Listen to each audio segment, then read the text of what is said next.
Okay, YouTube. Today I'm gonna do comparison between the shudder all set and the MagaLite uh, uh, tin sets for tiling shower tiles. Okay, so we finished the one washroom. I'm gonna show you what this washroom looks like. So this washroom, we tiled it with MagaLite, and it works great. I have no complaint about this product. I actually like MagaLite, and I'm gonna explain why I like MagaLite, other than the price. So, and a few tricks and tips and how, when you use it, what's the most important things that you should be careful about. Okay. And I'm gonna do a quick comparison. All right. This is we tiled it like about a week ago. All right. When we tiled this washroom, well, I need to worry about using the exhaust. I didn't turn the exhaust systems on yet because the house is not completely covered, and I don't want to. Construction is still going on. I don't want to suck out dust in the machine. Okay, so this MagaLite, the most important first thing is it's very light compared to the shudder. The shudder seems to be very heavy, and they both have the same mixing methods. You have to mix them for 5 minutes, wait 10 minutes, and then 3 minutes. Both are the same that way. This one feels like a glue. Like when I say glue, is like it's not like cement. It doesn't have the feeling of cement. This one has the feeling of cement. So when you mix it, this, even if you make it thick, it's very elastic. It loses, it drops all over the place and makes quite a mess compared to this one. This one has less mess. It still makes a mess, but it's less, and it also comes off easy. Now, what I learned is that the work time, like how much time you have when you place the tiles on, these sound to me this one you need to be quick. This one also need to be quick, but not as quick as that one. And as you are tiling, with some places what we forgot to clean, so with a sponge, you both have to make sure that if it touches the tile, you want to dry. And this is the Home Depot guy like emphasized this, and I didn't pay attention on the first one, and it took us long time and hard work to remove some of the residues that dried the tin sets that dried up. For example, this one, the tin set's drying. It seemed to come off. Well, there's not too much on it, so it seemed to come off easy. It looks like the one from tin sets, even after it comes off easy, but the one from MagaLite, when it dries up, is a hardcore, like really hardcore glue, and you're gonna have extremely tough time removing it from the tile, right? It looks like the tin sets comes off pretty easy. So I guess that's one of the advantages for shudder tin sets.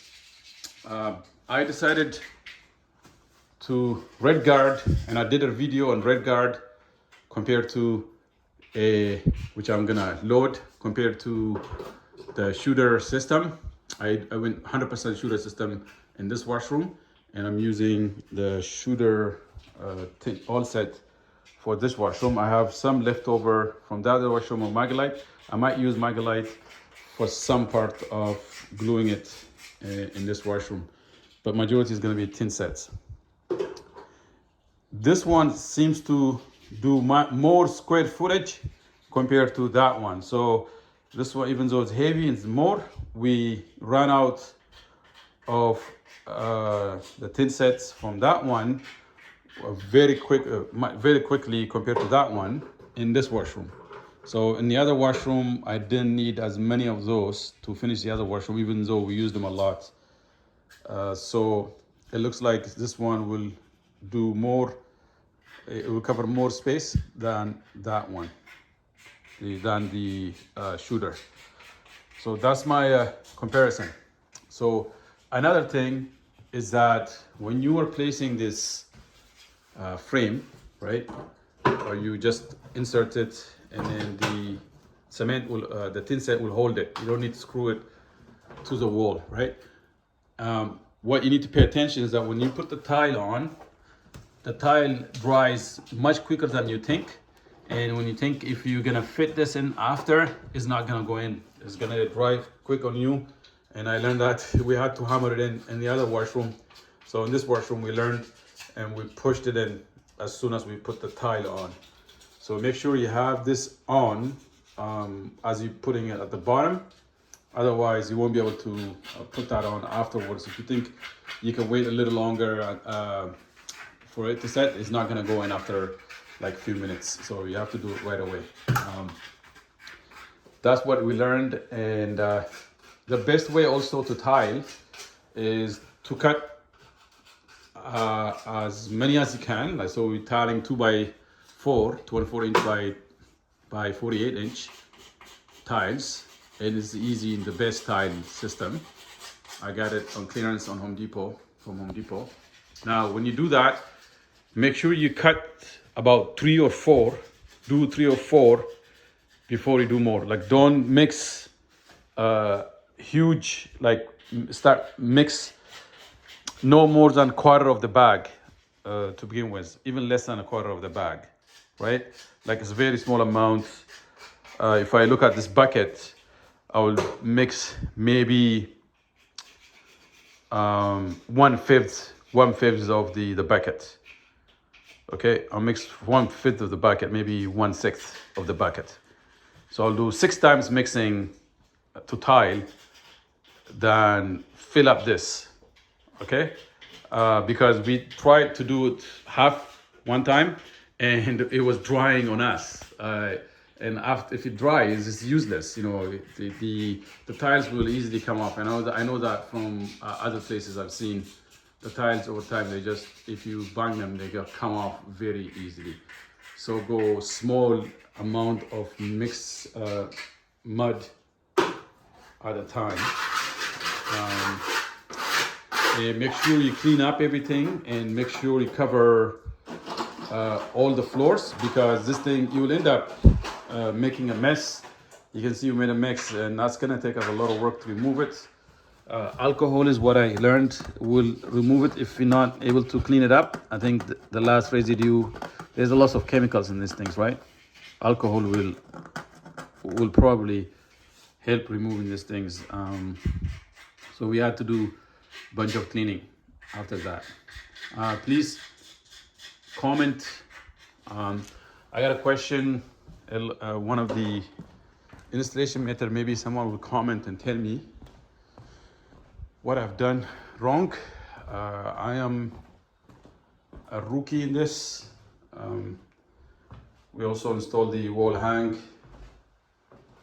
I'm gonna do a review on that. Wall hang, Swiss Madison wall hang toilet. Now what we did was we grouted everywhere except the bottom and the corner. So we used silicone from GE. Electric seems to be the best silicone out there. We clear silicone at the top, at the bottom, as opposed to grouting. I think I should have grouted at the bottom and then put a little bit of, because you will use shim to lift it up and leaves a big gap.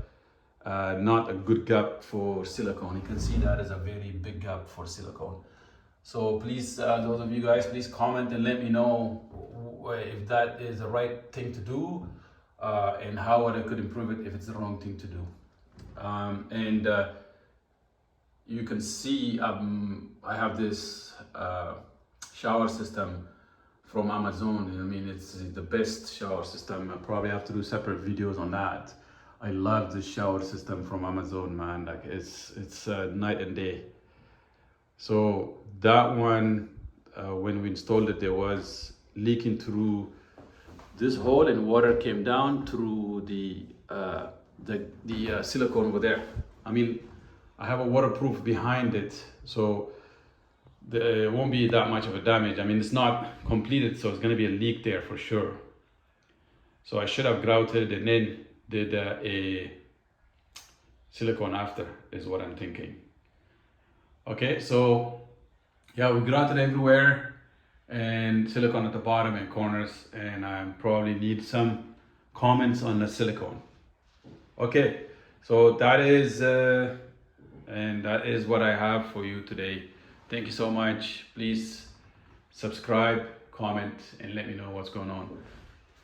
Man, my daughter took a shower and the steam landed water everywhere because I don't have the fan turned on. I need to turn on the fan because otherwise water is going to be everywhere as you take the shower, especially on the ceiling. If I take too much, if I take too long to turn on the fan system, this place is gonna probably water gonna get somewhere in the ceiling and it's not good. Okay, thank you so much. Bye.